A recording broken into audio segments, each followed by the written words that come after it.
Assalamualaikum warahmatullahi wabarakatuh. Segala puji hanya milik Allahu Rabbi. Segala zat yang maha ghafur, zat yang maha syukur, yang telah memberikan beribu-ribu nikmat yang tidak terukur. Nikmat iman, nikmat Islam, sampai nikmat sehat walafiat, sehingga kita bisa berkumpul di tempat yang insya Allah diberkahi Allah Subhanahu wa Ta'ala.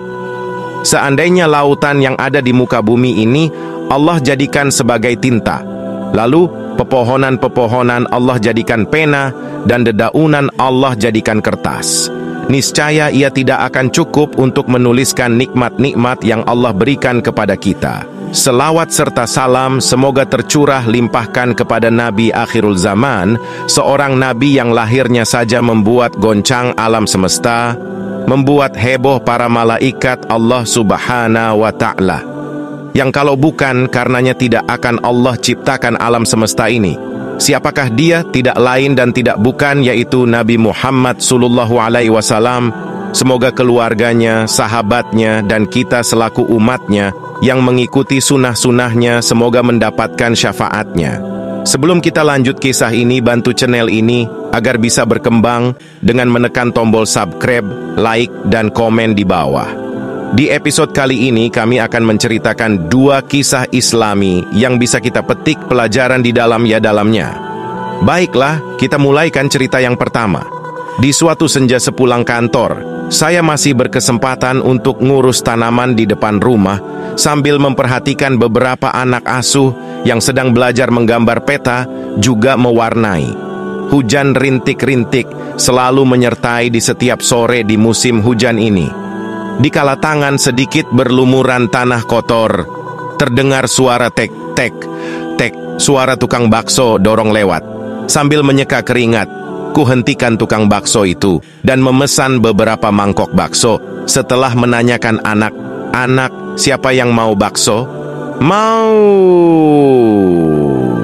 Secara serempak dan kompak anak asuhku menjawab. Selesai makan bakso, lalu saya membayarnya. Ada satu hal yang menggelitik pikiranku selama ini ketika saya membayarnya. Si tukang bakso memisahkan uang yang diterimanya. Yang satu disimpan di laci, yang satu ke dompet, yang lainnya ke kaleng bekas kue, semacam kenceleng. Lalu aku bertanya atas rasa penasaranku selama ini. Mang, kalau boleh tahu kenapa uang itu emang pisahkan? Barangkali ada tujuan.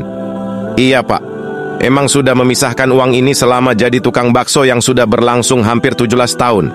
Tujuannya sederhana saja. Emang hanya ingin memisahkan mana yang menjadi hak.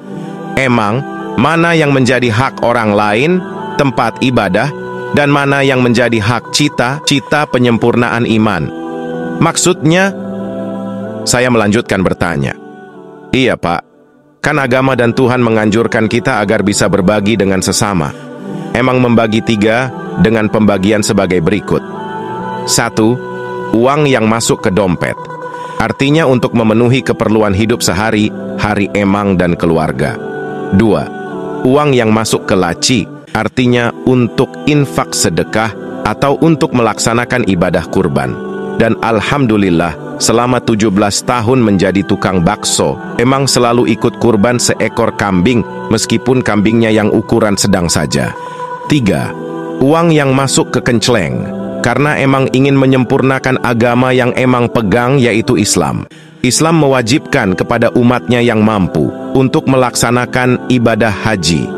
Ibadah haji ini tentu butuh biaya yang besar. Maka emang berdiskusi dengan istri dan istri menyetujui bahwa di setiap penghasilan harian hasil jualan bakso ini, emang harus menyisihkan sebagian penghasilan sebagai tabungan haji. Dan insya Allah selama 17 tahun menabung, sekitar 2 tahun lagi emang dan istri akan melaksanakan ibadah haji. Hatiku sangat tersentuh mendengar jawaban itu. Sungguh sebuah jawaban sederhana yang sangat mulia. Bahkan mungkin kita yang memiliki nasib sedikit lebih baik dari si emang tukang bakso tersebut, belum tentu memiliki pikiran dan rencana indah dalam hidup seperti itu. Dan seringkali berlindung di balik tidak mampu atau belum ada rejeki. Terus saya melanjutkan sedikit pertanyaan sebagai berikut. Iya memang bagus, tapi kan ibadah haji itu hanya diwajibkan bagi yang mampu, termasuk memiliki kemampuan dalam biaya. Ia menjawab, itulah sebabnya Pak. Emang justru malu kalau bicara soal mampu atau tidak mampu ini. Karena definisi mampu bukan hak Pak RT atau Pak RW, bukan hak Pak Camat ataupun MUI. Definisi mampu adalah sebuah definisi di mana kita diberi kebebasan untuk mendefinisikannya sendiri. Kalau kita mendefinisikan diri sendiri sebagai orang tidak mampu, maka mungkin selamanya kita akan menjadi manusia tidak mampu. Sebaliknya, kalau kita mendefinisikan diri sendiri mampu, maka insya Allah dengan segala kekuasaan dan kewenangannya, Allah akan memberi kemampuan pada kita. Masya Allah. Sebuah jawaban elegan dari seorang tukang bakso. Semoga bermanfaat, amin. Kisah yang kedua. Saya ingin mengawali renungan kita kali ini dengan mengingatkan pada salah satu kisah kehidupan yang mungkin banyak tercecer di depan mata kita.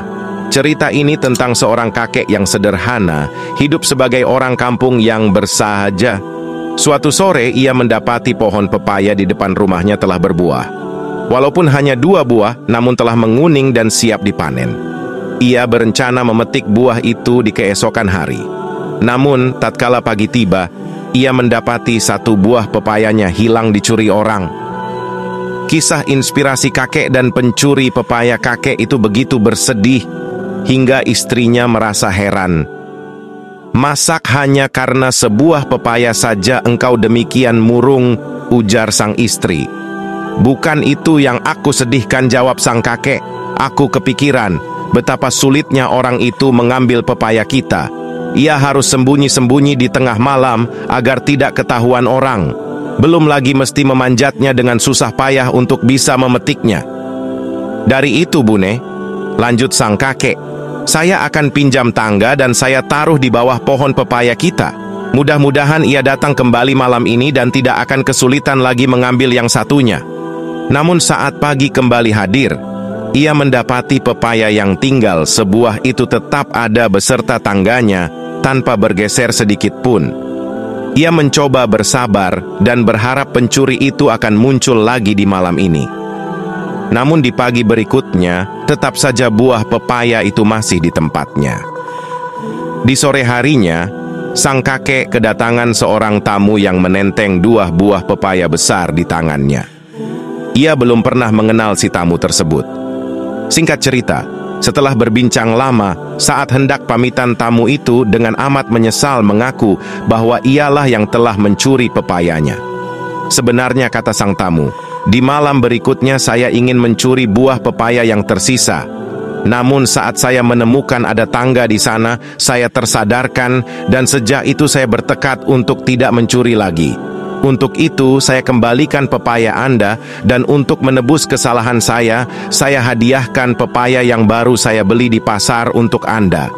Hikmah yang bisa diambil dari kisah inspirasi di atas adalah tentang keikhlasan, kesabaran, kebajikan, dan cara pandang positif terhadap kehidupan. Mampukah kita tetap bersikap positif saat kita kehilangan sesuatu yang kita cintai dengan ikhlas, mencari sisi baiknya serta melupakan sakitnya suatu musibah?